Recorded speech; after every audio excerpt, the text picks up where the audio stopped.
Welcome to episode 82 of the Hoopsfix Podcast with me, your host Sam Nita, full-time British basketball advocate. And this week we're back to the players with none other than Olu Babalola. I would go as far to say as he is the best storyteller we've ever had on the podcast. This literally, I think, is one of the best recordings that I've done because he was so great and had so many great stories to tell. He is a former GB international, more than a decade-long pro, and of course went to a big-time program in Clemson where he was a 3-year starter and one of the best defenders in the ACC. Starting out in Hackney under the legendary late great Joe White. It was amazing just to hear everything that he's gone through to get to where he got to, and of course what he's doing now since he's stepped away from basketball, running the Wing Kings, a chicken wing shop up in Sheffield, which is actually thriving during the pandemic with home delivery. So I encourage you all to check that out as well. But yeah, it was a really good conversation and one I think I'm glad I did. And I think does a really good job of documenting his journey so far. So I think you'll enjoy it as much as I did.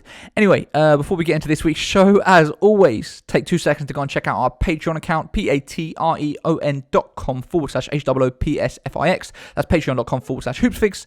There you can start to think about saying monthly or annual contribution of as much or as little as you'd like to help us do the work that we're doing. We're trying to grow the British basketball media landscape, so we're coming direct to you, our audience, to help us do that. So please consider giving what might be the price of a cup of coffee every single month to help us do this work that I believe to be massively important. As always, if you're watching on YouTube, let me know what you think about what Olu had to say in the comments. He was super open. There was a lot of real juicy stories in there. And of course, if you want to reach out to me on every single social media platform, I'm at Hoopsfix, or you can hit me up directly on my email address, sam@hoopsfix.com. Anyway, that is enough from me. Here is this week's show with Olu Babalola.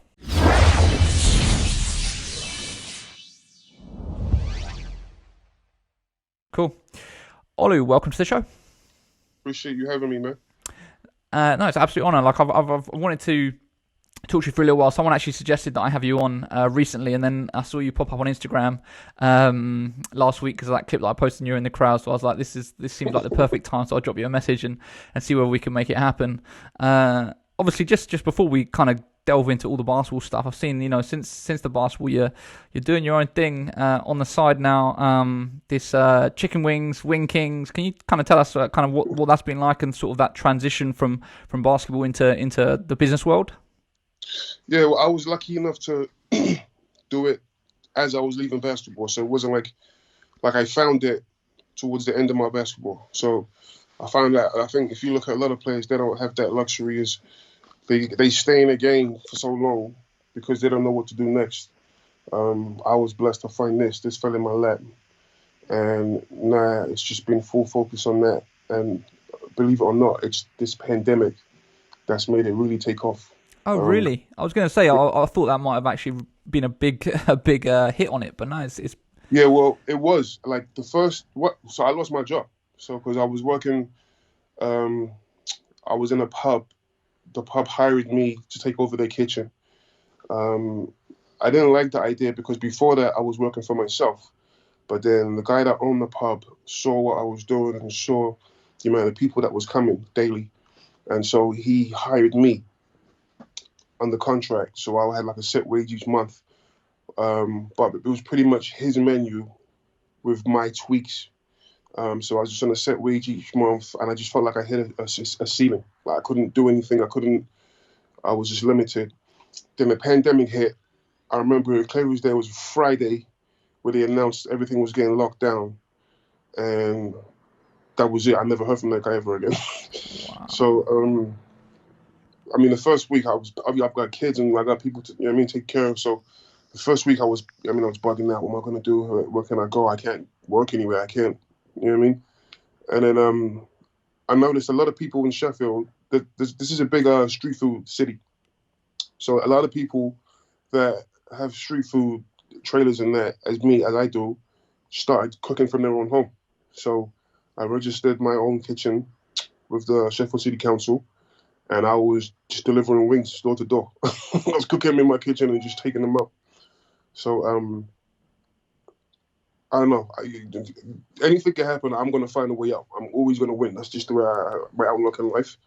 So since then, I was doing that, and then I've met this other guy now, who's a big foodie, and he also owns a pizza business. And that's a small thing he owns. He owns a ton of stuff in the city here, but he's just taking me on, and potentially at the beginning of the next year, looking to open the first Wing Kings standalone venue. Wow, yeah, I was going to say that as part of the research for this interview, I looked up the first time I ever spoke to you was 2010 when you were with GB at training camp in Cobham. So there's still an interview on YouTube. And funnily enough, at the end of that interview, I'm asking you kind of just about some of your off-court interests, and there in it you said your favourite food is chicken, and one of your favourite things to do is cooking. So it's kind of like it's mad that it's kind of something that you've now gone into, and it's been sort of the progression after basketball. So yeah, no, I mean, wish you all the best with it, and hopefully it continues to grow. So the basketball stuff. Let's rewind right back to the beginning. I would love to hear kind of your early start into the game. From the research I've done, I think you first picked up a ball around the age of 14. But I'd love to kind of hear like what it was that made you first start playing. Yeah, man. I mean, I'm from London, so I think we've all got the same kind of story. Just like a struggle growing up background. The only difference with me was I went to boarding school as a kid. I'm talking a kid, 4 or 5. I was a bad kid. Didn't have a dad. I was just too much for my mom. I was in trouble. I got suspended like 6 times. I got expelled at least 5 times from the same school. And I remember my mom taking me back. And I could just remember her saying, look, he has to come because I got to work. And there's no one to look after him. So he's just got, and they will take me back.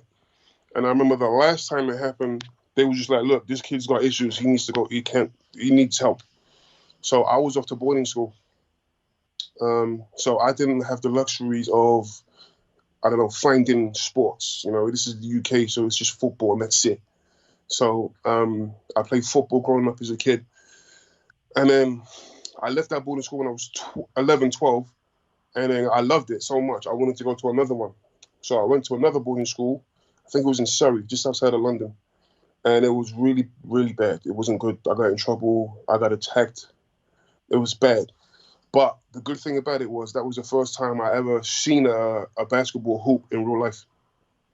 So I remember I just wanted to play. But I sucked so bad. I was like, how do you get this thing in there? I don't understand how these guys are doing this. Like, it's crazy. So then I remember, but I was just so, I loved it. And then I remember watching one of these basketball videos, and I seen Mark Price shoot the ball. And I seen this for the first time. I paid attention to the release, and I was like, what's that? So I literally walked out of class. I went in the gym, and I tried that. 6 shots in a row went in. And I just thought, oh, you just got to do this. So that was it. That's it. I stopped everything. I was doing karate. I was playing football for Arsenal, junior program, junior gunners. But I dropped everything. I told Mom, listen, this is it. This is what I'm doing. And she was like, whatever, just stay out the streets. You can do this, But then, as I said, I got in trouble with that school. I got attacked by one of the teachers. I was asleep. In my sleep, I was asleep, and he just came. It was a bunk bed. I was in the bottom, and I woke up to just getting kicked in the head repeatedly by one of the staff members. So I woke up, beat the dog breaks off him. Then I went to the head teacher and said, listen, he's in there unconscious because I don't know what the hell happened, but he just attacked me in my sleep. Then I got suspended. My mom was on a plane at the time going to Nigeria. So you knocked out the teacher? Yeah, 100%. Right. Right. So my auntie had to come pick me up from school. So I got suspended. So then, I remember calling my mom in Nigeria, and she was just like, what have you done now? You know what I mean? I was like, listen, Mom, I was asleep. I was literally asleep. I wasn't doing nothing. And this guy just attacked me. So then she was like, just whatever, I'll deal with you when I get back. And then so I was home, and then my mom came back. She didn't want me in that school because she did believe me eventually. Got arrested over this. I got a charge. I got found. It's called a bind over, which basically means the first year you have to stay out of trouble or you got to go to juvie. But I wasn't a bad kid like that. I wasn't in the streets for real. So I knew I wasn't going to do anything stupid. It was fine. But within that year, sure, I know it's a long story. Within that year, that's when my mom was like, look, you can't just sit around. You need to go you have to go do something. You have to find something to do. You can't just sit around the house. You do sports, right? Just go back to this basketball thing. So then, I don't know how we found it because there was no internet back then. But something I seen, there was some basketball going on in West London. So I went out there to play, and Olu Babalola was coaching. Didn't know who he was. In West London? Yeah, I don't know what the hell was going on. It was far. Like, when you're from where we're from, you know what I mean? East London, North London. West London is like another country to us. Yeah. So I just remember traveling so far, 14 years old, and Tony just he didn't care. I was there. And I was just like, why is this guy like, you know what I mean? I couldn't understand, I thought I was right, you know what I mean? So then, after it was all over, I just remember like fishing, like just trying to talk to him, and he wouldn't even look at me. He was just doing other stuff, whatever. And then I was just like, yeah, I don't know where else I can play. And he was like, yeah, where do you live? I told him I live in North London. And he said, how old are you? I said, 14. He stopped everything. He was like, what? I said, 14. He said, you're 14? I'm 6'5". He said, you're 14 years old. I said, yeah. He said, can you prove it? I didn't even know what that means. How do you prove your age? I mean, I got a passport back at home. I don't know. So then he pulled out a mobile phone, which also back then was like amazing. And it was a brick. And he pulled it out and he made a phone call. He said, listen, I'm sending you this kid. He's coming to you tomorrow. So he gave me the address. He said, make sure you go there. You have to go there tomorrow. I'm going to call. I'm going to check. All right, cool. Went home. Told mom, yeah, I think I found something, whatever. She's like, cool. Next day, went to school, finished school, took off to East London, Homerton, right? So I walk in there. To this day, I don't think I've ever been that intimidated in my whole life. Like, just walking into that situation. I remember walking in, and I just remember, like, it was cold, and there's a cold gym, there's an outdoor gym. You been there? No, I've not been there, but I've heard many, many stories about it. It's part outdoors, right? There's like part of it that's outdoors, and there's part. It's an outdoor gym, a whole gym outdoors. Okay. And then it's an indoor gym, which is a lot smaller and more like intimate. And you walk through the cold gym, come around, and I walked in, and there was just what I remember just looking like street guys, just playing ball. And I'm only 14, and these kids are a lot older than me, and I'm just looking around like, yeah, what the hell? And then I looked to my right, and what looked like an ape or some sort of a gorilla was just sitting there with a hat on, couldn't see his eyes, dark skin, the biggest human being I've ever seen in life. Like, it wasn't even close. This guy, I didn't even know if he was human at the time. And I just remember looking at him and just thinking, damn, I'm gonna die here today. Like, what am I doing here? And it was Joe. And then he said yes. And I said, Tony said, come and play basketball. And he was like, well, get ready then. Even little things like they were wearing shorts. I never wore shorts. I wore sweatpants. I'm like, why you not got your legs out? I just thought too much. I was too young. And I remember practicing. I was just like, man, God, just let me survive and go home. And I'll just find somewhere else to play. I don't want to go there because it's just intimidating. I don't know. And then I don't know. It's just back then everybody thought it was tough and screw face and just all that silly, immature, young stuff that, you know, like boys do. So I left it 2 weeks or something like that. I wasn't doing it. And then again, my mom was like, listen, you're going back. Like, I don't care. You're going back. She forced me back. And then I learned that those guys were older than me. So they're supposed to be better than me. And then Joe made me come to the class that was my age. And it was like, oh my God. So this is the normal people. Like, this is my age group. You know? It was cool. I was bigger than everyone. I was better than everyone. It was good. So, I just started playing there for Hackney, London Towers. So I did 3-4 years with them. I played all levels. So when I was that age, I played all levels except what they call now the BBL, which back then was the Budweiser League. But I used to train with them. You know, so when I was like 14, 15, 16, I was training with them. And that's what helped me the most was playing with the older guys. So like even now, my son, he plays basketball with the kids that are 1 year older than him. They're bigger than him. They move better than him. He gets frustrated, but then when he plays against kids his age, he just laughs at them all, you know? Yeah. So I do that on purposely from my own experience. Then when I hit 16, I shipped off to America. So, do you think that you had a natural ability for basketball? Like, do you think you had a sort of raw talent, or was it something that you felt like you had to work at a lot? It was both. I was tall for my age, so that helped me. Just being honest, I think anybody can do anything, you know. That's how I've always felt. Like I'm doing things now that I will talk about in a minute, and people are going to say, I'm doing it. I don't care. I mean, that's how I think. Like, I'm going to do it. I'm going to be obsessed on getting better. And that's how I was with basketball. Like, all basketball players like that. If you actually play the game for real, the love you have for it's crazy. You lose a girl for it. You wouldn't even. It's fine. You can go. Like, you just become obsessed. That's why that whole ball live life thing came like that. It's a real thing. So, like, I definitely did have a natural ability, but it was just more. I was just obsessed with getting better. I worked every single day. In the summertime, Joe used to say, the best players get better in the summertime. So, when everyone was running around chasing girls in the summer, I was in the gym with Joe, doing drills, learning, working out, how to jump higher, and all these things like that. So, I had that from here. Then I went to America and I played on like the highest level in university where there's no time for nothing. There's barely time for you, like schoolwork even, you know. It's just ball, and it's militant.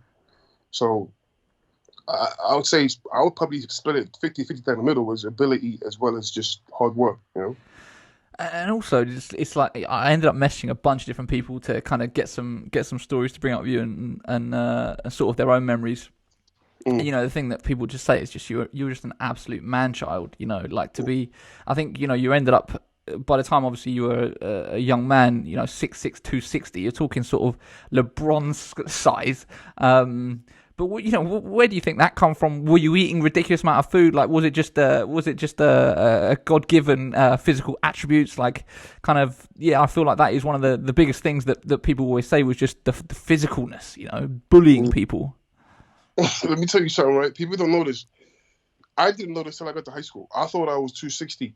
I remember we had a physical at the beginning of the school year. I was telling everyone I was 230. I don't know where I got that number from. And I went to school with Drew, Sullivan. And he used to say, you're not 230. Stop saying that. I'm like, I'm 230. I don't.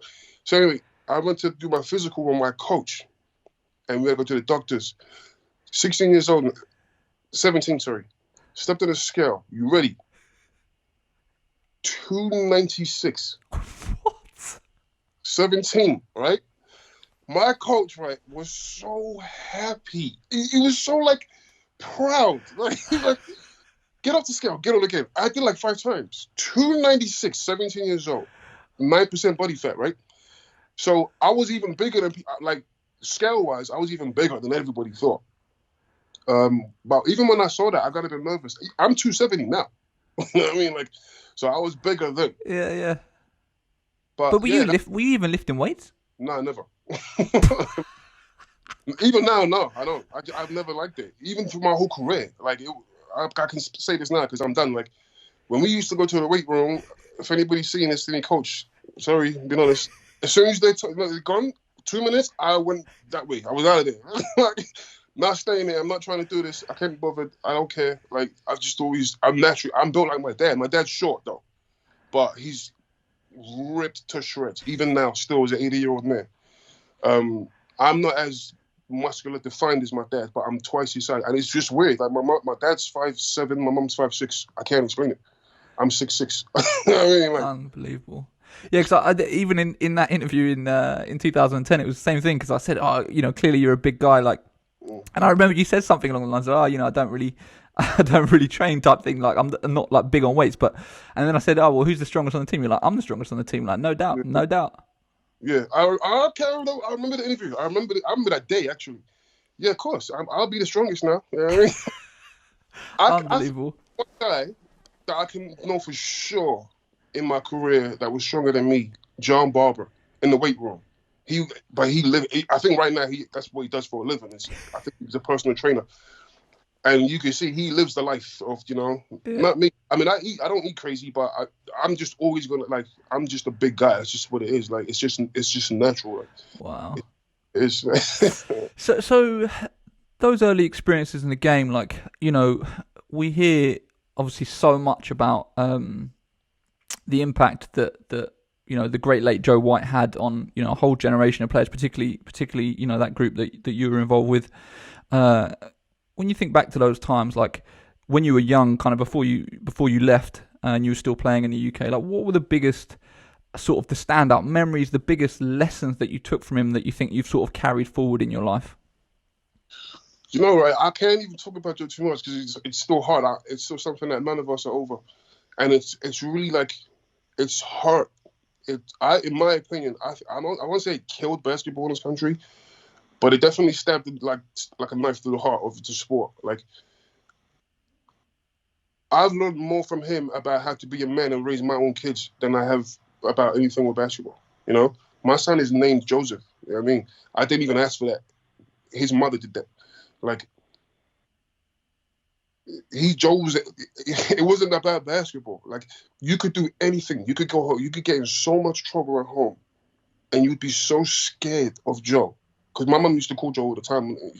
I was too much to deal with. So like, I'd be scared to go to practice, and he was never mad at me. He just understood, but he just told me what I was doing wrong, and he had a way of like explaining things to you to make you just feel like, why did you do that? One time I slapped the kid on the court. He pushed me, and he didn't even push me. Sorry, he said something. I don't know. I just slapped him. I just remember slapping him, and then I got a technical, took it off, and I ejected. Sorry, and then he just said, "Why did you do that?" And I said, "Because he said your mom or something." And he just said, "I never ever hit anybody ever in my career." He said one time somebody pissed me off, I dunked on him and I broke his arm, but I never hit anybody. And I just thought, it just made you feel like, I've let Joe down. You know what I mean? Like everything I learned from him was more off the court, obviously on the court too. I mean, he developed me and everything, and I give him all the praise. But it was more about how to move around, how to be like grow into a man, and like even things like he never listened to rap. He used to always listen to R&B, and we used to be on the bus and everyone's playing gangster rap, and he's like, "That's why you men are so mad all the time." Like you need to listen to something smooth. And he'd give you 2 songs and then turn it off. So he'd turn it off and he'd put on Jodeci or something. You know what I mean? Like he was just a different guy. So I think I just learned how to become a man. You know what I mean? Like get rid of all the boy anger and the mushy screw face, looking at people you don't know in an angry way just because they like just all that silly stuff. He wasn't into none of that. And just I'm trying to manifest that in my son now, like.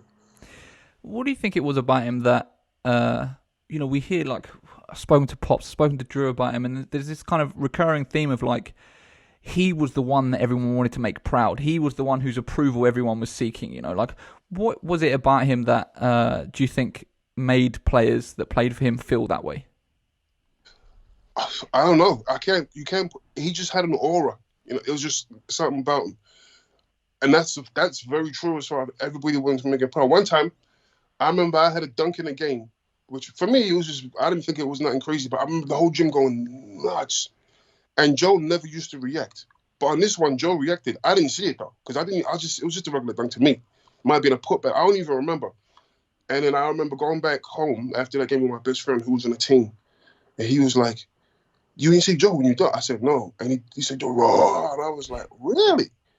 And he was like, "Yeah, I've never seen Joe get hyped like that for any of us." Like, and I'm now damn near 40 years old. I hold that still. You know what I mean? Like, I'm so happy for that. Like, it was just his energy, his aura. And you could see it. As soon as we walked into the gym, people would just stare. You know what I mean? Like, at us. But it was really, like, we were like his little kids. And he was like the male lion, like the leader, the pack, like.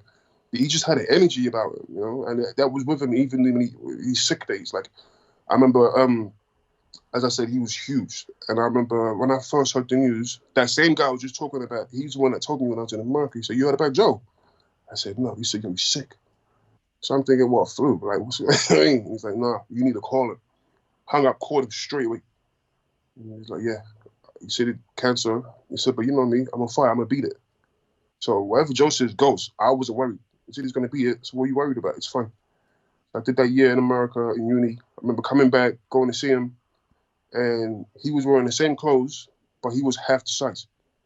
So I remember like asking one of my guys, "Oh, where's Joe?" He said, "He's over there." He pointed. He looked at him and I just started crying because he was just nothing. He just wasted away. But he still had that aura, and his eyes, he had like like I can't even explain it. It was crazy. There was just something about him, and that just made you want to you just wanted to make him proud and be happy. That's all you wanted to. You know what I mean? And he never would say, "Oh, I'm proud of you" or nothing. But you just feel it. You'd feel it. He looked after me like a son. If I needed £5, I'd ask for. If I needed £20, I'd ask for 5. Knowing I'm gonna get 20. You know what I mean? And he would say, "Take it home," or he would say, give your mum £10 for gas." Or he just took care of me, you know. So like, to this day, it's the biggest loss of my life. I've never lost that big, and I've lost family members. I've lost my grandmother. I've lost all sorts. I love them all, but the one that hurts me the most, the one that I'm struggling to deal with, is him. You know. So it was just tough. It was a tough time, and I think basketball diminished with him passing. Yeah, for sure. When you talk about the players that were on that team, that early London Towers team with you at that time, who were the players? Let's kind of give some context to people about kind of who you were playing with and kind of what the state of junior basketball was like in that period, and how, I guess, dominant that Towers program was. Yeah.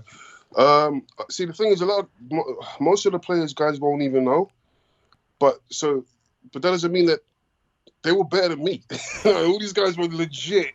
I was lucky to be around him. I mean, you've got your Pops, you know, like, even then, like, not just Pops is my brother. Pops, I love Pops. We went to high school together. But he was younger than me. So, like, people didn't even know him then, back then when we were kids. You know? And he was tiny. Pops grew. I think he grew 2 foot in 2 weeks or something. It's something crazy. So, like, he was a tiny little, his brother, Kojo, people won't know him, I bet. But, like, his brother was the basketball guy of the family when Pops was just a kid. So, like, I remember Pops coming in the gym. I mean, he looked like he was 5. He was a tiny little kid. So, like, people weren't really focused on people like Pops because he was so young. Whereas you had your Drew Sullivan, he was 16 and he was playing in, like, the Budweiser League with the men that I couldn't play on. You know what I mean? Like, it was just, Drew had billboards in London, in the city, before he was 17 years old. Like, he was a mega star. You know what I mean? So you had people like that.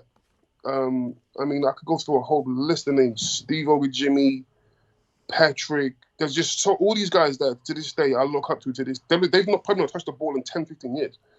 But look up to these guys, you know?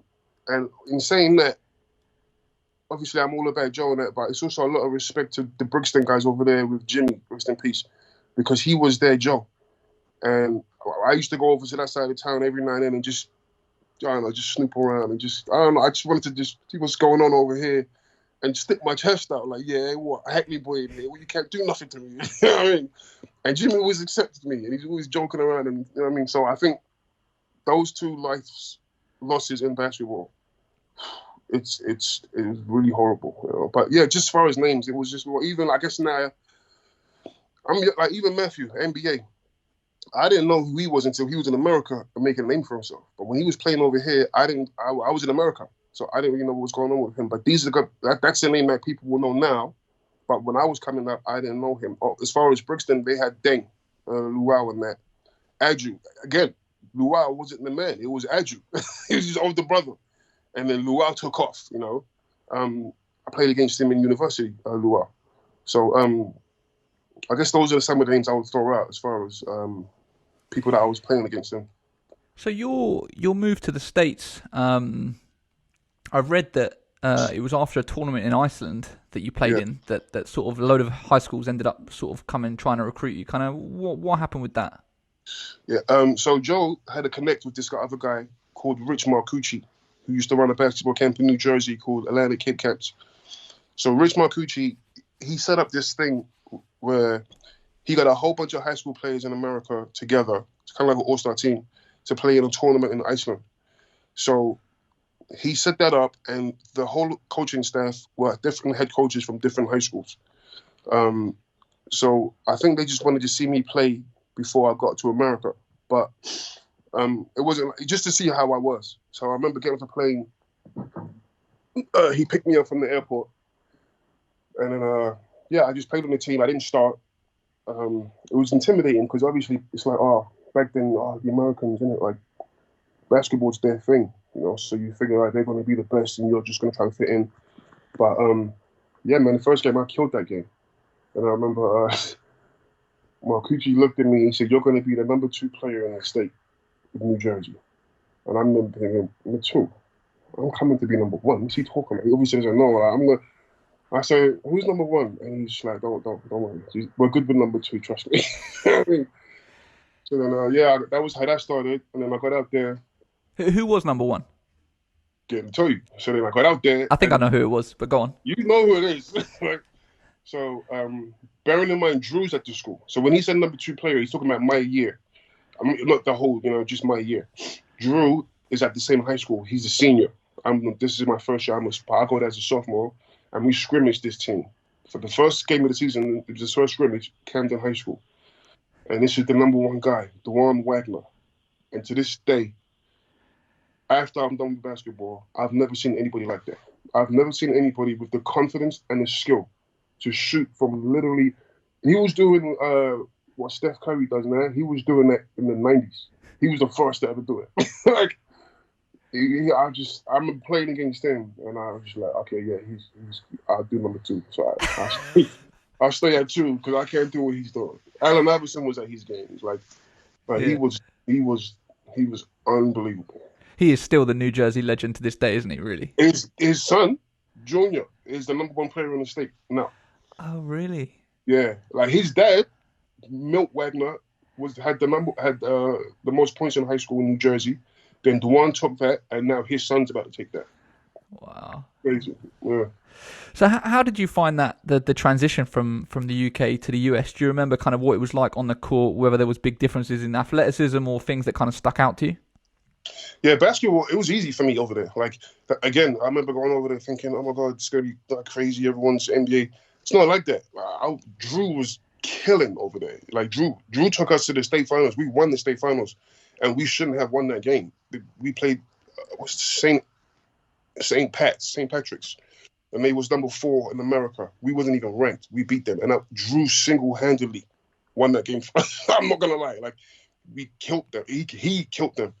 Was there legitimate talk at that time of Drew potentially going straight to the NBA from high school?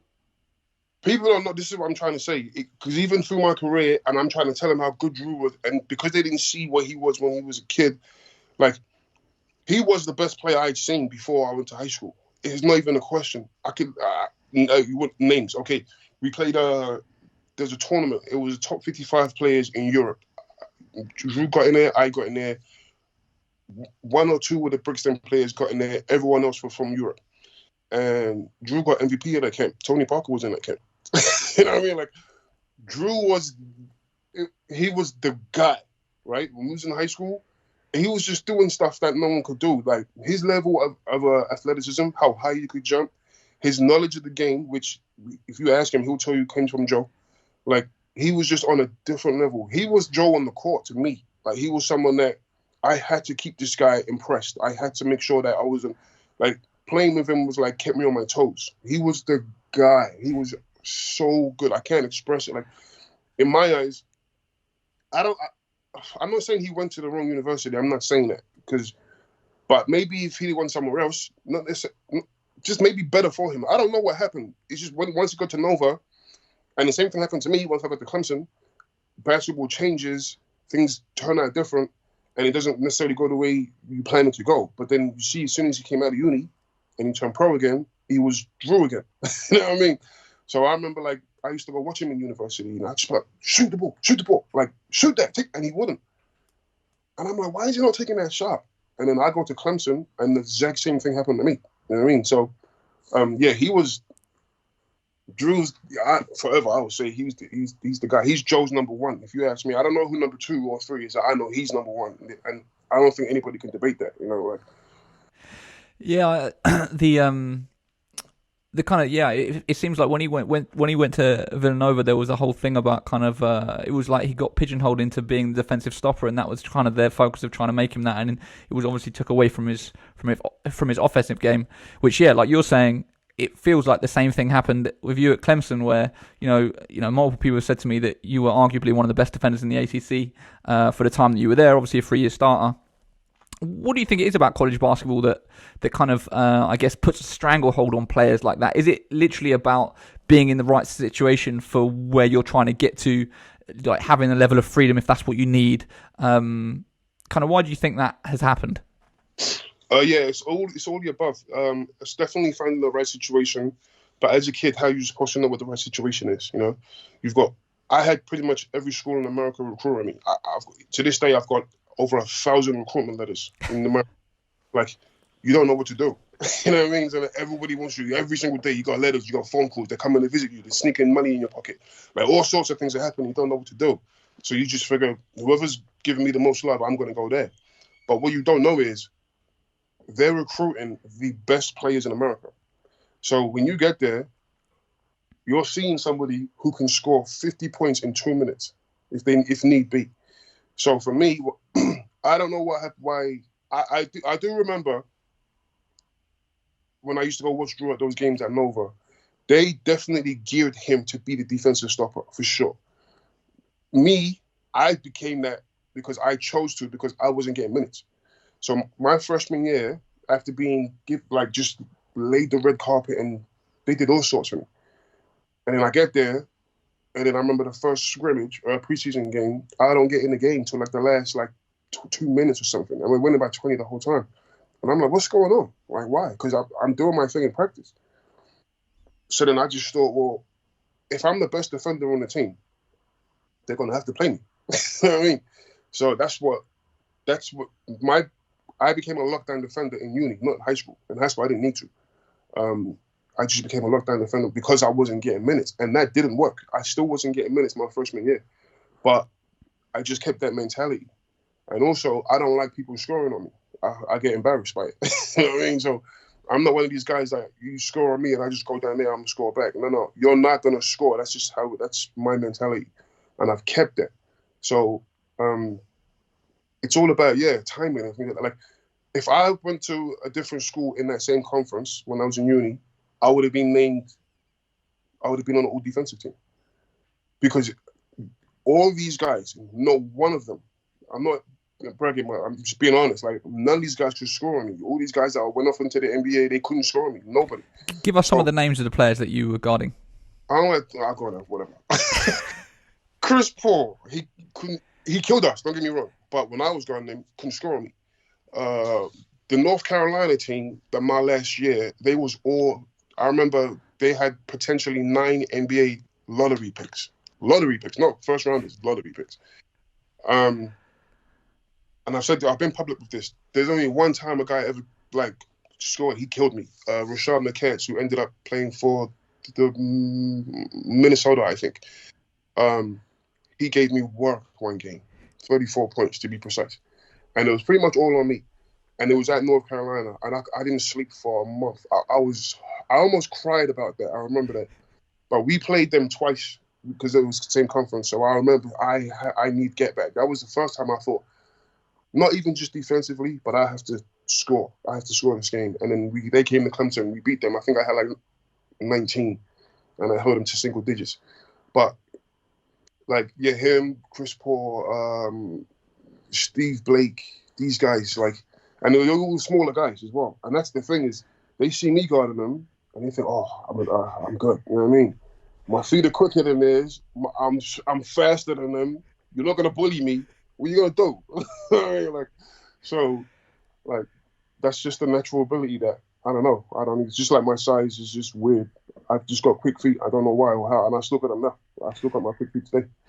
We'll go into all the Clemson stuff in a bit more detail, but before we do, I just want to jump back to high school. So the mad thing is, not only did you obviously play with Drew Sullivan in your sophomore year, your first year out there, but of course you also ended up playing with Pops as well. How crazy was it for you to be so far away from home, but then still have these home links with two guys that have come from the same area that you've come from the same program that you've come from, and now you're all sort of pursuing your dreams in the States? It meant everything for me, man. It meant everything. I don't know what I'd have did if Drew wasn't there that first year. I would have really struggled because it was like going into you're blind. You don't know what you're doing, where you're going. Now, don't get me wrong. I met the nicest people in the world to this day that I consider family. My host family that I live with, I love them like my own mum and dad and brother and sister. Like that. I met the nicest people. I was so lucky and blessed because you do hear a lot of guys coming from London go to America. 6 months, they're back. Can't do it. It's bad. Living rough. I was in the suburbs with people with a lot of money and they care for me. But I needed somebody who was from where I'm from, and that's what Drew was for me. So then he left, and then my senior year, I remember going into my senior year. So when I seen Pops that summer, I didn't know who he was. I didn't recognize him. So because the last time I saw Pops, he was about 5'4". So then I remember him saying what's up to me at the camp, and I just was like, oh, what's up? And I walked off. And he's like, damn, you gonna do mans like that? So I had to look at him. But he's 6'8"-ish, 6'9", taller than me now. So I'm like, Pops. Like, nah. He's like, yeah, way taller than me. I couldn't believe it. But this big, right? Right? So skinny. So he was in the air. He wasn't necessarily coming to my school, but I remember I recruited him. Like, listen, we're going to win the States. You need to come here. And he was thinking, he was at the Hun or something. Yeah. North Jersey. And he wasn't enjoying his experience. I think he was thinking about going to Blair, where Luau went, I think. But I just remember talking to him, like, yo, you got to come here. Man, you know what I mean? Man, from the ends, yeah, I know the area. I can show you around. These people are rich. They take care of us. Everything, just recruited him. And then, yeah, he came. And in Jersey, I think when you transfer, like, you have to sit the first 30 days of the season. I had to do it. Plus, had to do it as well. And I just watched him grow. Like, he didn't even start back then because, you know, the transfer situation and then sitting and he had to get acclimated. But he's the quickest bloomer of any of us. Like, he went from being a decent player to what he is overnight. Like, I don't know what happened with him. He high school, he had a good high school career, but you would never think he was going to be who he ended up to be until he went to university, you know? And that's the situation I'm talking about. Like, I went to the highest level. He went to the level just beneath that. He killed and created an opportunity for himself. When I was in high school, they told me don't go to the highest level. Go to the same level as a Pops did and kill. But I wasn't trying to hear that. You know what I mean? So I'm not saying I would have been able to kill. I don't know. We'll never know. But that's the thing is you really have to go into the right opportunity to get these looks. Yeah. I spoke to Pops briefly last night saying that I was going to be chatting with you. And I asked for any things that I should bring up with you. I'm pretty laughing because I know he's an idiot. You said, ask him about the 7-Eleven at 1 a.m. with me in Jersey. I already knew that was what it was going to be. He's lucky I was there because Pops lost his mind. It was at 7-Eleven, right? I don't even remember what happened, but okay, this is what happened. We used to like to get the Slurpees, right? This is stupid. But I love them. So I want to use the big cup, but you ain't allowed to use that's for sodas only, right? So I used to put the Slurpee in there, but I put the lid on and hope he don't see it's a Slurpee, right? Pops did the same thing. So the dude's kicking off, no, you see, no, you have to soda, no Slurpee. So I'm like, listen, just give us the freaking drink. It's all right, we'll pay. You know what I mean? Then he just got real racist with it, and he just said something, N-word, something. And I've already committed to Clemson at the time. So I'm thinking, boy, I ain't trying to lose my scholarship. Pops is only a junior. He can fix it. I can't fix this. So Pops kicks off. But he's so skinny. So I'm holding him with one arm and just relax. And he's going, no, what you call me? Bear in mind, we're from London. We're London boys, you know what I mean? And he's kicking off. And I drove. So I remember just grabbing him, going, and he was trying to smash the window, like the whole thing, like the whole front. You know what I mean? It was crazy. I remember just getting in the car. Oh, you close? It's okay, but listen, we're going to the NBA. This is what don't worry about this silly stuff. Like, we'll be all right. We'll get him on the rich. Hey, well, yeah, that was funny, man. Oh, that that's amazing. Amazing story. So when it came to obviously, yeah, like massively esteemed high school career, won a couple state titles, you were named all state a couple years as well, right? Obviously, a 1,000+ point scorer. You had everyone recruiting you. Like, I didn't realize it was quite 1,000 schools. I did read an article, you saying that, you had every single school in the Big East that offered you. Yeah. Kind of like, what was that recruitment process like, for you coming from where you've come from and then being in a situation where you've got, thousands of schools hitting you up, chasing you. I don't know what they were saying, but trying to sell you on their program. Kind of, what were your recaps of the sort of the recruitment process? I mean, it was cool. I enjoyed it, but I'm a humble guy. I've always been humble, so it wasn't like, it never got to my head or nothing like that. I'm mad humble because of my mum. Like my mum's just like that. My mum will always knock me down straight away. When I was a kid, my mum used to say, "I don't care who you think you are." She say, "You could be better than John Jordan. I won't care." And I'm like, "Who's John Jordan? You know his name's Michael. So why are you disrespecting this man like this? Why are you calling him John?" But that's just the mentality I have. Like, it doesn't matter. Like, these things don't mean, you know what I mean? So it's enjoyable to have, but I think my coach got more out of it than I did. If I think, to be fair, like every morning I'd go in the class and he just, "Who's recruiting you today?" And he just put them all out, and there'd be all sorts of schools from across the whole like country, you know. And he just like, because he had certain schools he loved. Like I remember I got a letter from Coach Knight, Bob Knight, and that was like his idol at the time. And I remember as soon as he opened the letter, not me, he opened it in front of me, got the phone number, called them straight. "Hey, looking for Coach Knight." I'm like, I see you're recruiting one of my players. Yeah, we're very interested. I'm not playing for that crazy man. I'm thinking in my head, you know what I mean? Like, but it didn't really. I think I appreciate it now more than as a kid, because at the time I was just focused on, I got to get to the NBA. I got to get to the NBA. So this is just the process of it, you know. What I read, I saw a scan in an old newspaper article that actually you initially had committed to Villanova. No, that's not true. Ah. That was a tactic that people were using to get other schools to stop recruiting me. But people thought I was going there, and common sense would say I would have gone there because Drew was there. And I was always there. I was at Nova all the time. I was in Drew's dorm. I was practicing with the team. So from the outside looking in, it looked like that was the trajectory. But do you know why that didn't happen? And I would always appreciate this guy for this. They had an assistant coach called Joe Jones, black dude.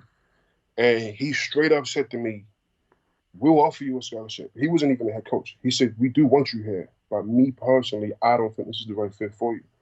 But he said, "We want you. We definitely want you to come." And I just remember just appreciating that. Like, things like that, you don't get things like that from these kind of people, you know? Yeah. So I was never really going to go there ever. A few things happened like that. I had a couple of schools call me saying that, there's a rumor that you can only take me if you take my friend. Like, things like this. Like, I don't have the arrogance to say none of these kind of things. But it was always up in the air. I had no idea where I was going until literally I went to Clemson to visit. In high school, you're allowed 5 visits, which they pay for.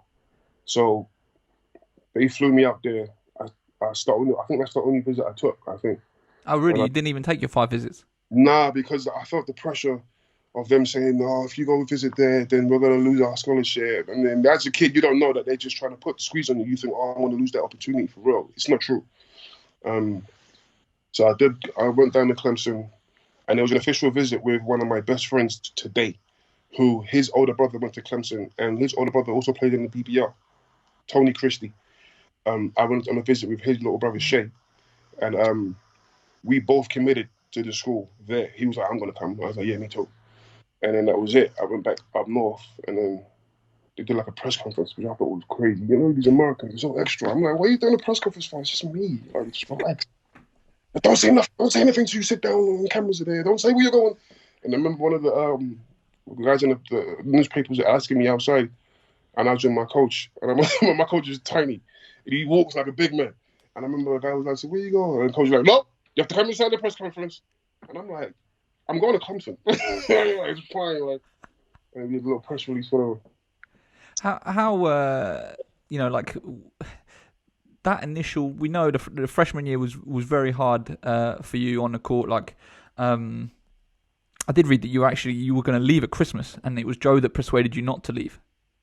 No, that's right. Yeah, that's right. Sorry, because that happened twice. So I was going to leave.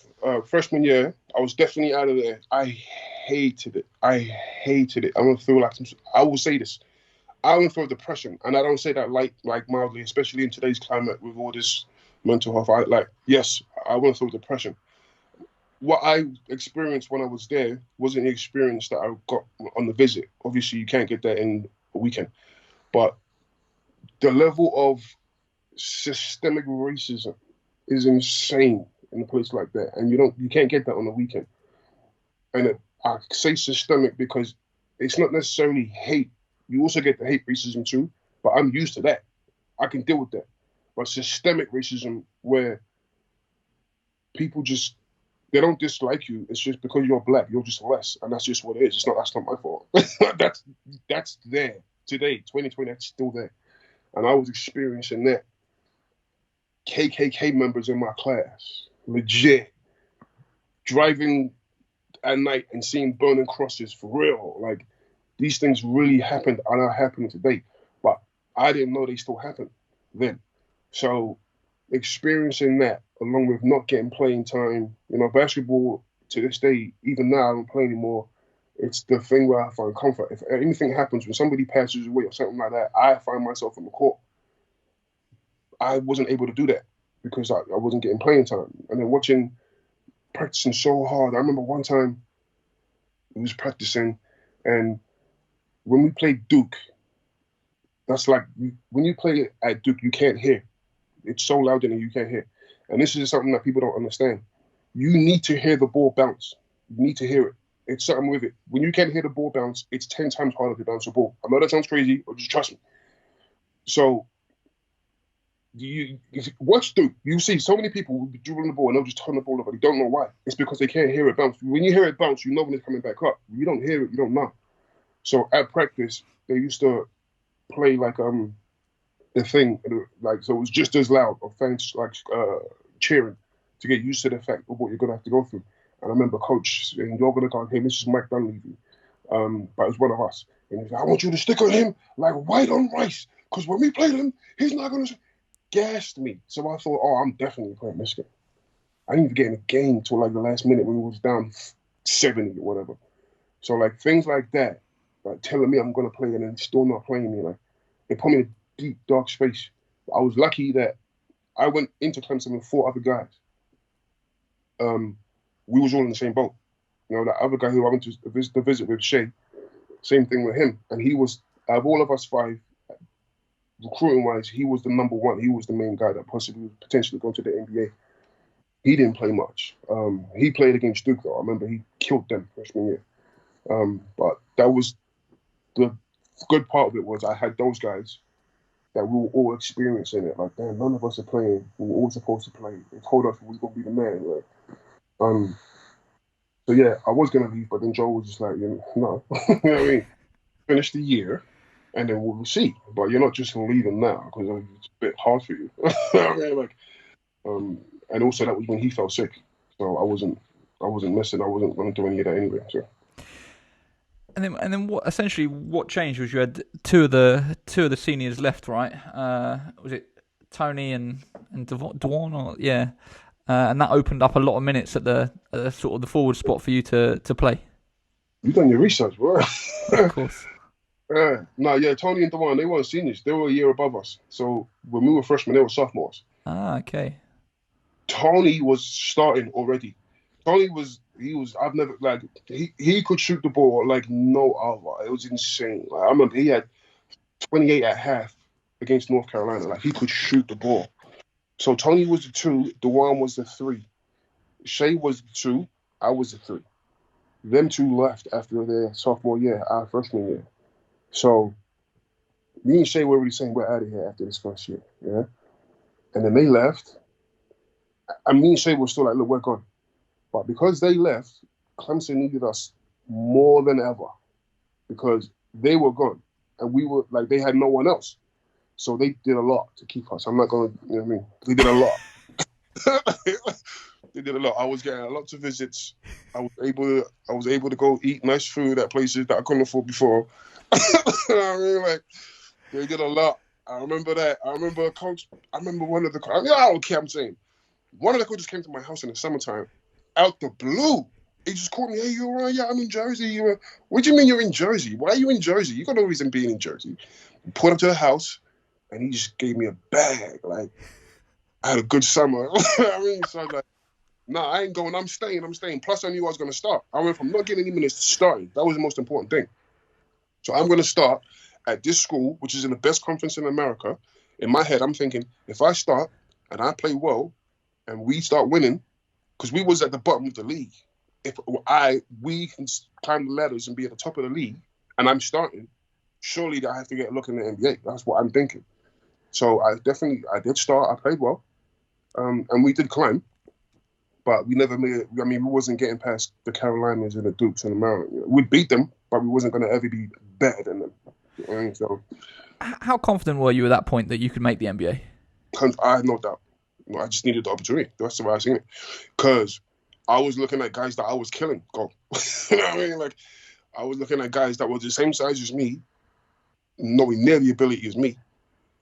Go in, get in. So, and then on top of that, I'm guarding the best player on every team, and they can't score him. So I'm like, I'm going to go. Like, I know they don't know who I am now, but when I'm a senior, they'll know. And they did. But I still could feel like, oh, this isn't going to happen. So I thought, okay, well, I need to start going to like these NBA workouts. So I started doing that. I worked out for 5 or 6 NBA teams. And even then, you get the vibe of you're just there to make numbers up. They don't really care about you. They're there to see this other guy. And I thought, okay, well, I was shown. But it didn't happen. So if I'm honest, I've only just started watching the NBA. I was mad at the NBA. I never watched it. The only time I watched it was when Pops was playing or something, and as soon as he came out the game, I turned it off. I don't want to see this. You know what I mean? Yeah. I've only made my peace with the NBA, like literally like 2 years now. I've been watching it. Wow. I think Pop said a similar thing where after he got cut and he was in was he in Italy, I think, initially, and he said he refused to wear any of his NBA merchandise or anything because he was just so mad about the whole situation. So yeah, like after that tough freshman year, you essentially were a 3-year starter. Had a very solid career. Like, actually, I knew you played at Clemson, but it wasn't until I did the research for this I realised that actually, like, your career was way better than I thought it was. What are the standout sort of college games memories that come to mind when you think about sort of your highlights at Clemson? There's one that, if anybody knows my situation, they know which one there's one that was by far the most, the standout. And I'll tell you that one last. But like, there's a few. I remember. Shay's gonna watch this. We're gonna talk about it. There was one. We played UVA, Virginia, and me and Shay played amazing. And I just remember sorry, I didn't play amazing. I scored the last 2 free throws to win the game. Shay played amazing. That's what happened. And I just remember just the attention and the love we were getting from the fans. Just me and Shay, like, they was just loving us. And I remember dudes offering us to buy us food and just like all sorts. And I remember Shay just soaking it up. Like, we just were loving the attention. Like, they bought us fries, they bought us wings. Like, they just took care of us because of basketball. Like, for me, I'm from London. I'm like, this is insane. You Americans really love this like this. You know what I mean? So there's that. But there's a bunch. But the number one for sure, everybody that knows me knows. So, as I said, it was the toughest conference in America. That's not up for debate. That's a fact. Every team in the ACC was top 25 in America. So, we never made it to the NCAA tournament. But there's qualifications, there's things you have to do. I forget what it was. It was like, if you finish 50%, then you're going to get into at least the NIT. And so we was playing Virginia Tech. It was on senior night. So in America, they have a senior night, which is the last home game of the season. Your family comes and they give you your jersey and a glass. It was on senior night. Me and Shay had transferred out. So me, my man Steve, and Sherrod, we were the only seniors left on the team. And my sister came out and they gave me the jersey and everybody, whatever. So that game, if we won that game, we qualified for the tournament. So it was a close game the whole way. There's a clip of it. I'll put it on my Instagram, actually. So I was a streaky shooter. Like, it's going to go in or it's going to airball and it's in the middle, 50-50. I shoot airballs. I don't even care. So, it's nothing to me. Like, but if we need a bucket, if I shoot it, it's probably going to go in, right? There was a stat that was like, if there's less than 5 seconds on the shot clock, my field goal percentage was 90-something%. This is a stat. It's just a fact, right? And people used to even think, like, when the shot clock was going down, they would double team me because I'm shooting the ball now. You know? And so, like, there was many times I would take a 3 and the crowd would be like, no. It's going in. I'm like, don't worry. We need this. I'll get it now. If we need it, I'll get it. You know what I mean? And that's how my whole career was. So anyway, against Virginia Tech, So we're down by 3. We get the ball. We get it still. It's like 17 seconds or something like that. I'll pull up for a 3, which I know if I don't make this, I'm in trouble for sure. But I know I'm going to make it because we need it, right? So we hit the 3. I hit the 3. Tie the game. They come back down with like less than 7 seconds. We get it still. Bring it back. Then my man, the other senior. So this is senior night. I hit the 3 to tie it. My man Sherrod dunks the ball on the buzzer. Win the game. The crowd storms the court. I'm talking the whole crowd. Like I'm lost in the crowd. And that put us into the tournament. We was tournament eligible after that. That's what dreams are made of, man. I've seen that clip. I actually watched it before this. Unbelievable. Okay, I'll have to. My sister was out there too. My sister was there. She'd never experienced anything like that. Like over here, all we got is football. You know what I mean, she'd never seen anything indoors with 20,000 people and all screaming. And back then, like anytime I'd sub in a game or anything, the whole crowd, Lou, like so it was like 20,000 people going. She never knew nothing like this. You know, like she couldn't believe what she was seeing. So yeah, it was good. It was fun. Amazing. Yeah, I think the best statistical game that you had, which I dug up, was like you had 22, 7, and 5 against Virginia. Do you remember that one? Nah, I don't. That was my senior year. We lost that game. We lost by 3. That was my senior year at Virginia. Yeah, I remember that game. Wow. Yeah, that was one of those games where sometimes the ball just goes in. You know what I mean? It's just going in a lot. I had like 4 or 5 threes that game. Which was like if I hit 2, that's a lot for me. But I hit a bunch that game. Have you been able to dig up any footage? Have you got any footage on tape or anything of your college career? I do, yeah. What's it? My man Shay, he's got all the stuff on file. And there's a bunch of it on YouTube. Some guy, I don't know who he is, he might be a Maryland fan, but he's got a bunch of games on YouTube. I had to dig it up because I needed it for my YouTube channel with the Cook with the Winking. If you watch the beginning, there's clips on there. So I had to like try and find different clips in it. So there's a bunch, but I'm also still in contact with some of the people over there at Clemson. So they've got everything. They've got everything since like the 80s, all on file. Yeah. So I know. Have to try and dig some of it up for sure. Yeah. So when it came to the end of your college career and sort of turning pro, like what was that process like? You know, ultimately your rookie year, you kind of jumped around a little bit, but you started in Italy's top division.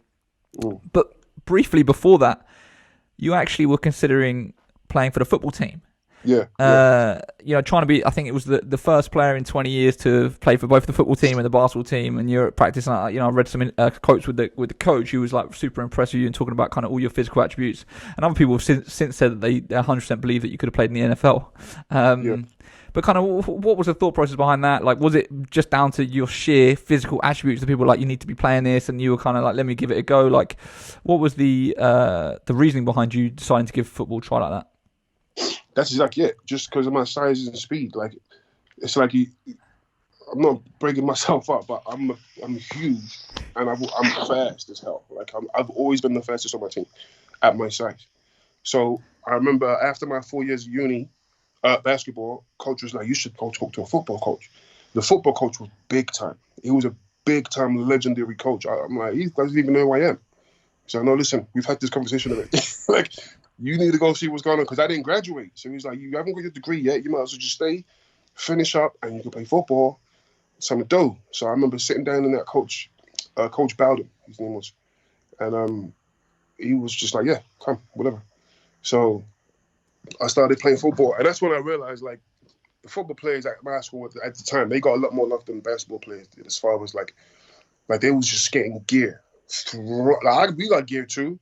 But not like the football players. They was getting a pair of shoes a day, different track shoe every day. Like, one guy wouldn't wear the same pair of socks. He'd get Nike socks every single day too. One for practice, one for the day.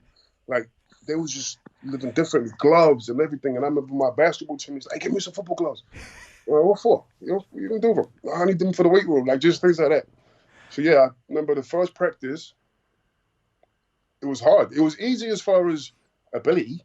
But just learning the game of football, it's you can't just pick it up like that, you know. These guys that are American, they've been playing football since they were kids, you know.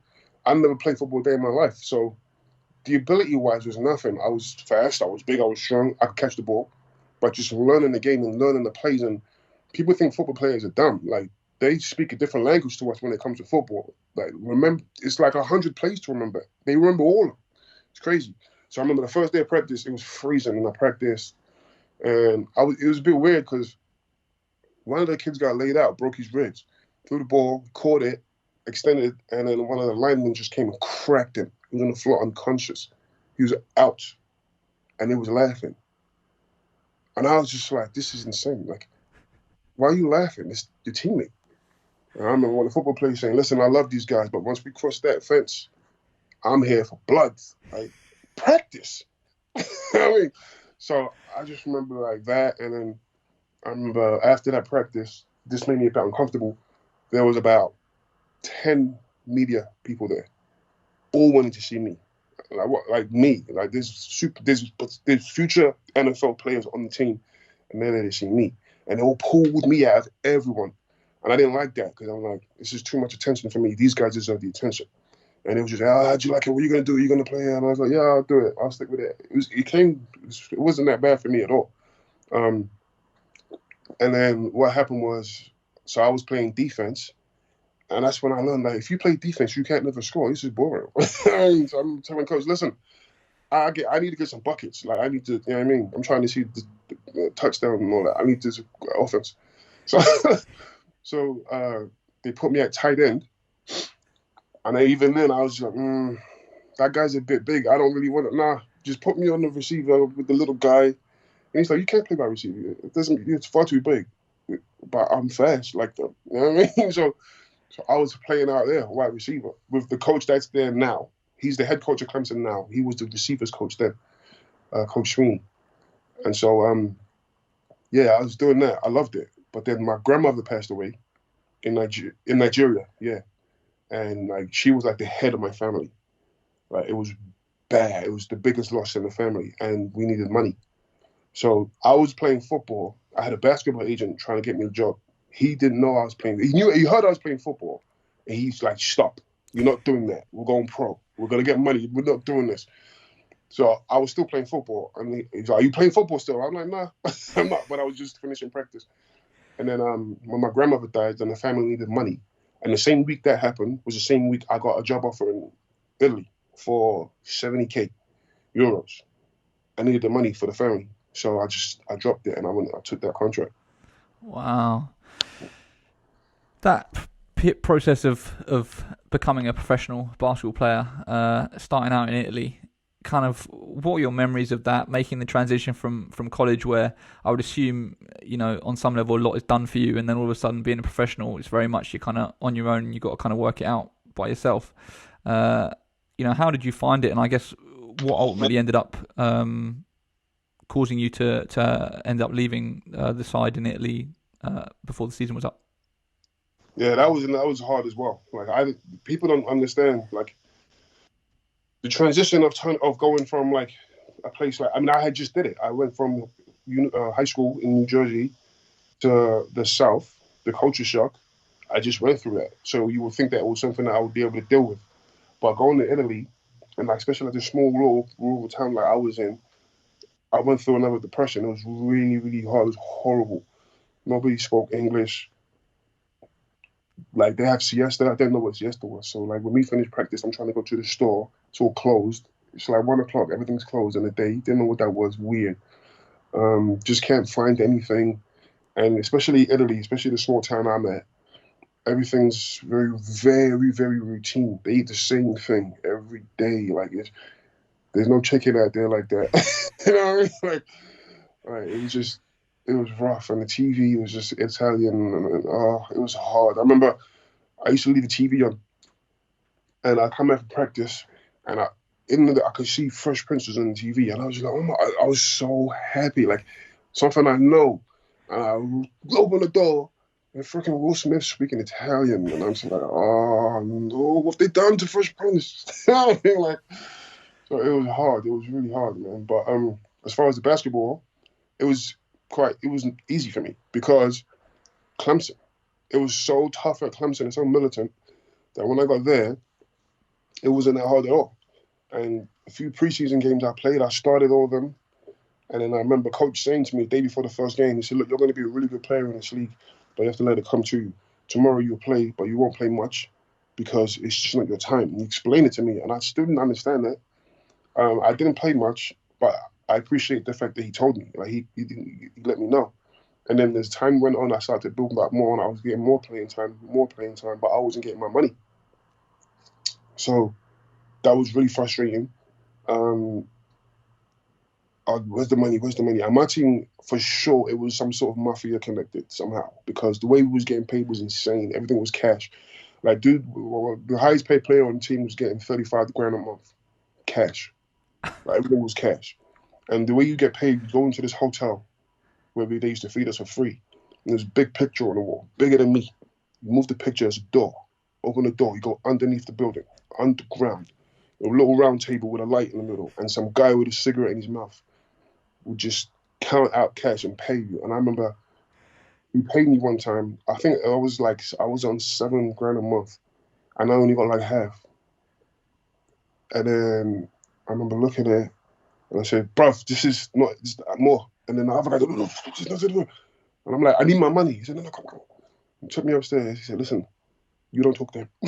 Like, he's a crazy man, very crazy. You don't talk to him. And I'm like, I'm crazy too. I need my money. Like, the next month I got paid what they owe me, and then some.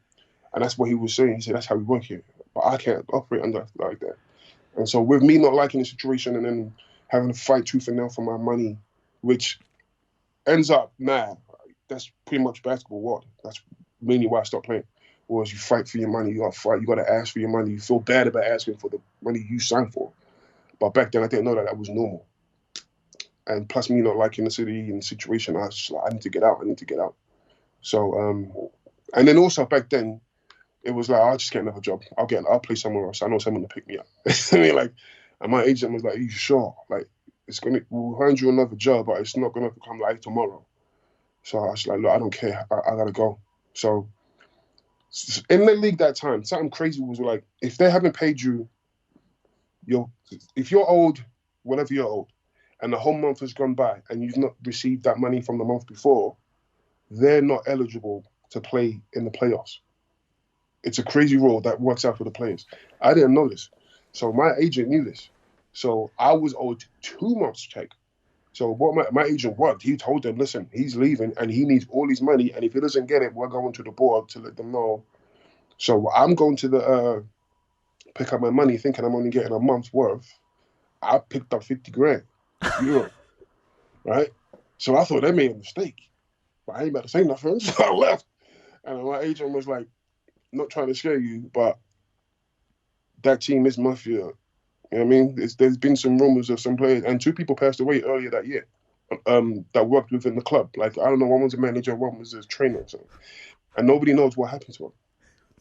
It was crazy. So he was just like, "I would advise you to pack your bags and just sleep somewhere else. Like, just to be safe. I'm not trying to scare you." I wasn't scared. I was cool.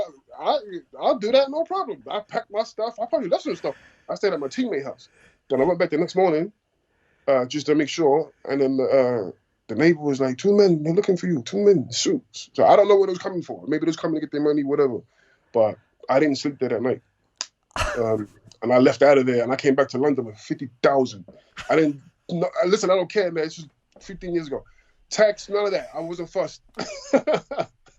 I came back 50,000 euros in my pockets.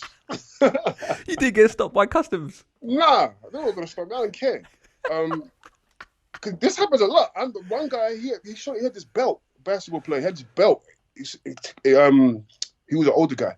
And he said, yeah, every year at the end of the season, he wears his belt. It carries 100,000. You can fit it in. It wraps around your waist, under your clothing. But no, I just had my pockets stuffed like a drug dealer or something.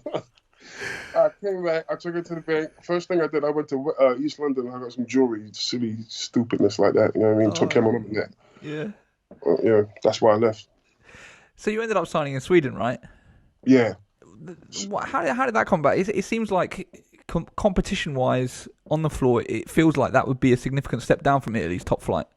It was 100%. Sweden was a job. Like, I didn't even want to go, but then I was talking to one of my best friends because of the experience I just had in Italy.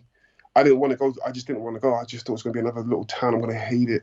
And one of my best friends, I was talking to him. He's a rapper, and he was like, he's used to traveling all around, like doing shows and that.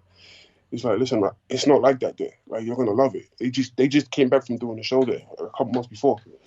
And he was like, you're gonna love it out there. Like, it's different. The girls out there, it's like, it's a different life. And I was just like, all right, man. So then I signed. I went, and I did love it. It was nice. It was a really nice place. But the level of basketball was a joke. It was hideous. I was killing. Like, the first time. So what happened was the team that signed me for a decent check, because they needed to make the playoffs. But in order to make the playoffs, they couldn't lose no more games. So I got off the plane, literally got off the plane and went straight to a game. They didn't even tell me. I'm just thinking I'm going back to we play now. A real game, yeah. So I played, I think I like 20, but we lost. So from then on, it didn't matter what happened. We couldn't make playoffs. So common sense would have told me they're going to cut me now. Right? But I didn't think. I didn't know. So I just kept playing, practicing, and then eventually said, look, can't keep you because you can't afford it and you can't make the playoffs. But they offered me a contract for next year. But I was just like, well, nah, you should, nah. Like, we could have come to a sort of a deal. I would have stayed. But, if you want to cut me, then that's it. I'm leaving. So that's why I left there. And then that's when Drew called me. Like, listen, just finish the year up here in Newcastle. Like, stop bouncing around in Europe. Come back here, get your confidence back up, finish the season, and then look at Europe. I didn't even think about the fact that you would have been playing with Drew in Newcastle. I didn't even clock. Wow. Yeah, Drew was up there. I think that's one of Newcastle's recruiting things is they say, come here, just play a year and then go to Europe. But if you go to Newcastle, you love it there so much. You're not leaving. You know what I mean? They know once they get you, you're staying. Ask any of them guys up there. None of them wanted to leave. Whoever left Newcastle didn't leave because they wanted to. Unless it was off to Europe, for sure. Like, Drew took a huge contract, I believe, in Spain. But you can't turn that kind of money down. But other than that, once you get to Newcastle, like, just everything about, like, the way you're treated as an athlete, the nightlife, like, just everything, like, you're good. You're comfortable. Yeah. So, do you think, like, you ended up for the vast majority of your career, you played in the BBL. Like, do you think part of that was because of the fact that you enjoyed being home and kind of, I guess, those two experiences abroad hadn't been massively positive? Nah, that's not the reason why. This is my personal life, but I don't mind. The 100% only reason why I did not go back to Europe was because I had a kid. My agent released me from him because I was turning down contracts, 6-figure contract. I turned down like 6-figure contract, I think, Lithuania. Not high. It's like I think it was like 100,000. No. You know what I mean? Because my girl was pregnant. And she wasn't looking to leave the city. She didn't want to leave. So I'm not leaving my kid. I didn't have a dad growing up. So I'm not leaving my kid. You know what I mean? And even my mom was like, you got to go. I was like, no. How can you tell me to go and you fussed at my dad for not being there for me? Like, what are you doing? What are you talking about? You know what I mean? So that's the only reason. I turned down multiple contracts to play all of France, Belgium. No, I mean, a good 4 or 5 contracts for sure, anyway, that I turned down because, I'm staying by my daughter. And then once my girl was born, about a year in, maybe 2 years, then my girl's mother, or baby's mother, she was ready to go to Europe. She was like, okay, we'll go. So then I took another contract, went to Cyprus. And we all went. She had a kid before my daughter, previous. So we all went. But didn't work out, so we came back. Wow. And that is when I would say, okay, I'm done with this Europe thing because it's just too hard a situation. You know?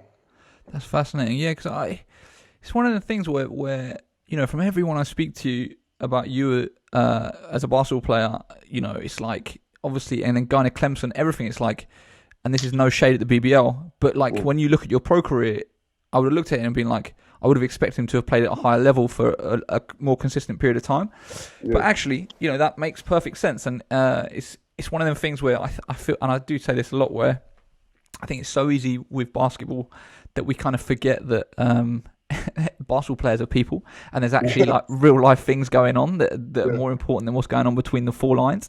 And actually, not all decisions are going to be made purely for basketball reasons, and there are other factors that you know that you have to take into account. When you look back on kind of your time, I think I added up, and I think it's 9 titles that you won in the BBL. When you look back on your sort of time in the league, what were the highs? What are the sort of the standout memories, standout periods, teams that you played on that you look back on really fondly?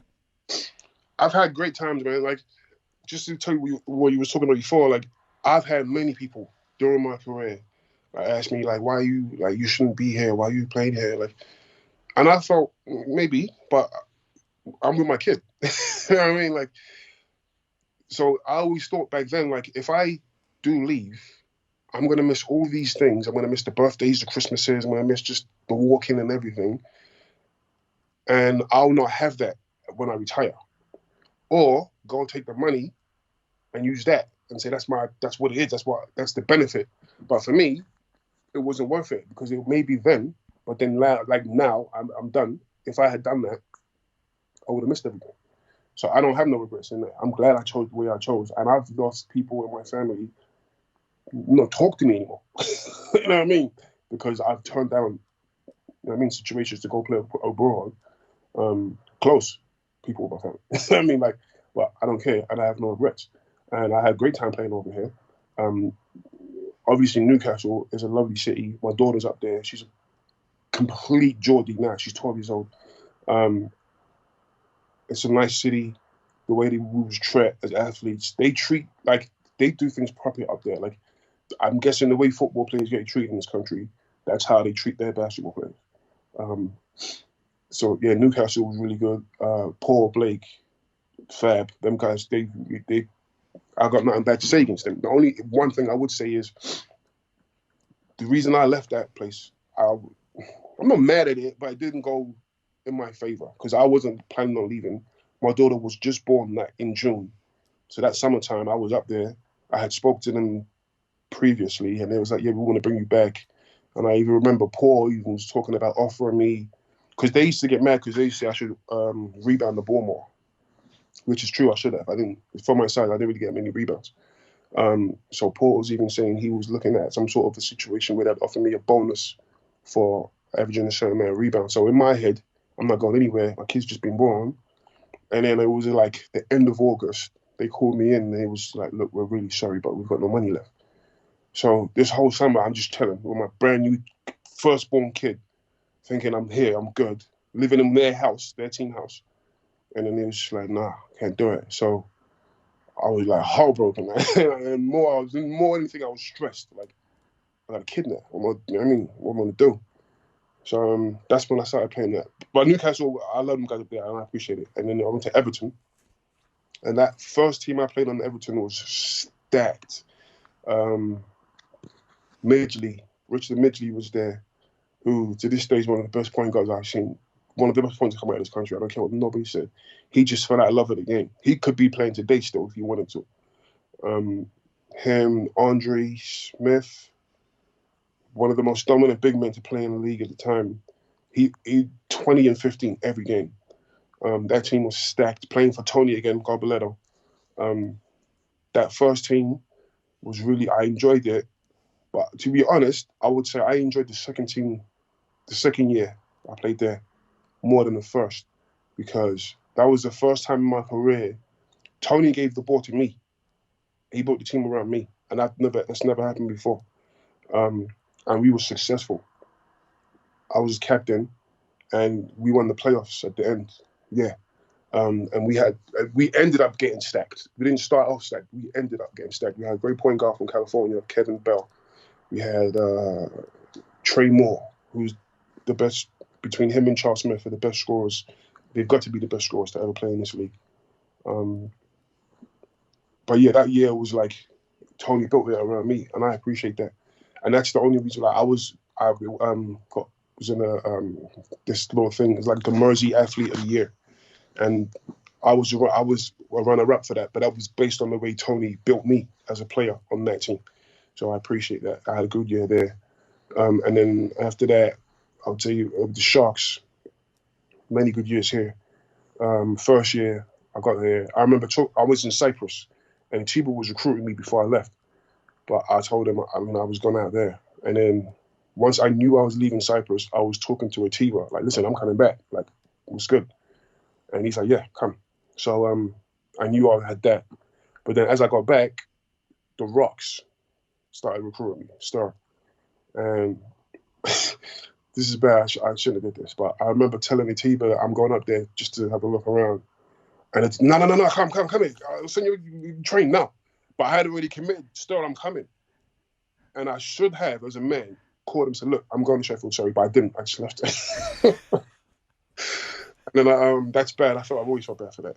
And I just went down to Sheffield. And that first team, again, was stacked. There's just so many players in it. Like, it didn't matter who played, pretty much. Like, we won the trophy. Who was in that group? Who was in the team? Me, Mike Tuck, Paul Williams. I'm so bad with names, man. Marcus Stout, D'Agostino, Ryan Patton. It was just a tough team. It was a tough team. But the best team, I'd say, without a doubt, is my first team in Newcastle. Like, with clean sweep. Like, that team was crazy. That team was so good. Jeremy Hyatt, TJ Walker, Shaw Smith, Drew, Paul, Andrew Bridgie, me, Darius, Perry Lawson. Like, it was a tough team. Like, every game, nobody was worried. You know what I mean? But that came from practice. We used to get more out of practice than the game. The practice was a dogfight every practice. Like, I missed that kind of practice. I've not had anything like that, I don't think, since then. You know, like, just so competitive and, like, damn near fist fights, close. You know what I mean? But then as soon as practice is over, everyone's laughing and joking again. Like, that was definitely, I think that's the best team to come out of this league, I think. When you talk about the progress of the league as a whole, looking at kind of, you know, you were involved with it for the best part of a decade. You look at kind of where it was when you first started getting involved to kind of where it is now. Like, do you feel like progress is being made? Do you feel like the pro league in this country is kind of taking big steps forward? No, I think it's a joke, to be fair. Sorry, I can't. I'm not going to bite my tongue. I don't. And it's not necessarily. I think the players have a lot to do with that, as well as organizations. I think there needs to be a union, for sure, 100%. So someone needs to sort this out. I don't have time, and I don't play no more. But if I was playing, one of these guys needs to form a union. Reach out to Chris Paul, ask him how they're doing the NBA, whatever, and the BBL needs one, because players don't have a voice, and they need one. And when you don't have a voice, you won't get respected, and that's what's happening. But from the player side, they're killing the game too, because players are playing for free. You know what I mean? So, like, I'm not going to say any names here, but towards the end of my Sheffield career, and you could probably figure this out on your own, a player came up here, and he was asking me, I just want to play. I just want an opportunity. This isn't a young guy now. Yeah, if you're young, I understand. This guy is not young. I just want the opportunity. I'm not worried about getting paid. Sorry. So I'm saying to him, no, that's not how this works. You must take money. You have to get paid. If you don't get paid, you're killing the sport. How are you killing the sport? So this guy let's say he's my position. I require a check. This is the reason why I went to America and all that, was to up my value, right? So if I play for a team and we win the championship, how much money does that team gain from winning the championship in this country? I don't know the answer to that question, but I'm assuming it's not much. So why pay me when you can take him for free? Because even if we win a championship, we ain't getting the money anyway. It's still a business at the end of the day. So when players are playing for free, I'm talking about free. There's players in the BBL playing for nothing. They're playing for petrol money. You think that's still happening today? I don't think I know. I'm in the game. I'm here. I know. You know what I mean? Some players that you look at in this league, right, that have been in the league 15 years, I'm not saying no names, but I'm talking specific people that are paying for £500 a month. I'm just being honest, right? So if you're going to do that, if you're not going to demand more of yourself, yeah, it's not about being arrogant. It's just, look, it's a business. I have people that work for me. I have to pay them. I can't drip drab pay them. I can't give them peanuts. I have to pay them. If you're gonna just take small amounts of money, take drip drabs of payments, if you're gonna accept these things, then when people do start to demand what they contractually signed, they're going to be outcasted. They're going to be pushed away, looked at as the bad guy. Oh no, you asked for too much. That's what happened to me. Like, and the reason why I was demanding like that was because, one, I had a family, and two, I was also running my own business, and I know I can't run my business like that. So how am I being? This doesn't make any sense. So I walked away from it. But players are killing the game too for taking low contracts and just accepting whatever, and it's all for the love of the game. I get it. You know, we love the game, but at the end of the day, it's a business as well, and we have to respect that from both sides of the ball. You know. Yeah, 100%. I'm aware of time here, so just before we start wrapping up, final thing I wanted to touch upon was just national team and representing your country. I spoke to a couple of the historians around the game, Jamie Smith and John Atkinson, who are responsible for kind of tracking all the caps and stuff like that. You were involved with the GB program in the run up to 2012, obviously. Do you feel like you kind of didn't reach what you could have done with the national team? It was like you only ended up with four caps, right? For GB, this is not necessary. This isn't England. I don't have any England stats. But again, it's one of them ones where you're an extremely talented player. You're obviously with a generation that also had extremely talented in the run up to 2012. There was all the resource, and you had guys like Lual and whoever playing. But kind of when you look at the national team, do you have any kind of thoughts, feelings about kind of your involvement with the program, whether or not you should have been playing more, whether you could have received more caps? I think that's my own fault, if I'm honest. I didn't want to play. I didn't want to do it. When I came back from America, Tony was involved. And he's like, I remember walking into the gym in East London. He didn't know I was back in the country, and he was like, "Oh, GB, come on, we're doing GB." And I was like, "Oh, no, I don't really want to. I just got off the plane. I don't really want to." And in my opinion, summertime was my time. I devote the rest of my life to basketball, so I just want my summer. So I did it then, but I didn't really want it. I didn't like it. Didn't enjoy it. Then I remember I was in Newcastle, and Drew was saying, "Come on," like to Drew, it was a no-brainer. Let's go. And I didn't want to. I just didn't want to. And I just met my girl at the time, and he was like, "Is it because of her?" No, Drew, I just don't want to. I don't want to play. I didn't want to do it. But then it drugged me in the car. I did it. We went to Norway or somewhere, Finland, I don't know. Played a couple games, got smashed. That was partly why I didn't want to do it, because I didn't like losing like that, and we always just getting smashed. And I just knew that I just didn't see it getting any better for us. So I kind of was just like, no, I'm not really into it. And then I even everybody was just on me about doing it, and it was just turning me off even more. Paul Blake sat me down one time and was like, "Look, I can get you back on the team if you just want to commit to it." And I was like, "But that's the problem. I'm not committed to it. I'm not." And then even when the whole Olympic thing came around, I still didn't care. I don't care. I mean, so what? Like, it's not for me. But after that year I had at Everton, that was when you did the interview with you, when you see me down there then. Yeah. I was like, all right, I'll do it now. You know. So I did it then, but something happened. I can't remember. We were supposed to go to Israel, but something happened with me. Maybe I lost my passport or something. I don't know. And I was just like, screw this, I'm not there. It's a sign. It's a sign. Yeah, and then also I thought if I tell them, it was a silly reason to not go on my part, and I thought they're gonna think, you know what, this guy's not serious. He's just messing around again. So I just was like, I'm done with this, man. Yeah. And then I think what they thought was, because the Olympics was in London, I thought, okay, I want to do this now. So I did reach out. And then I can't remember. It didn't happen. So, in my opinion, it was on me. But I have no regrets. Yeah, that's fair enough. So, it's just some quick fire questions to wrap up. Starting with your favourite basketball teammate from your career.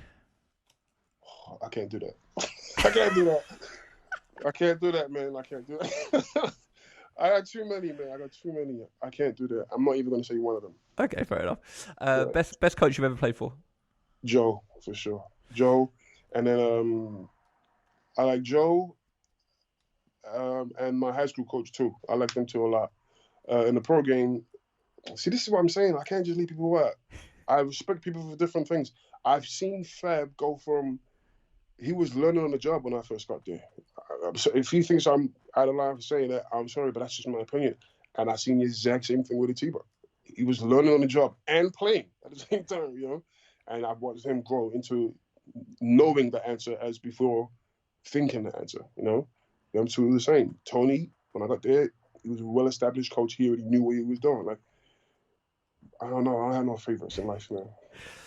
Funny enough, you said that was the same thing you said in the 2010 interview because I was asking your favourites. You're like, I don't have no favourites. There's no favourites on nothing. I don't, man. The best junior British player you've ever seen. Doesn't matter what they did at pro level, but as a junior. Drew, Sullivan, 100%. Not even close. Nah, who's close? Nobody's close to Drew. Nah, nobody's close to Drew. No one. Yeah. Best player you've ever played against?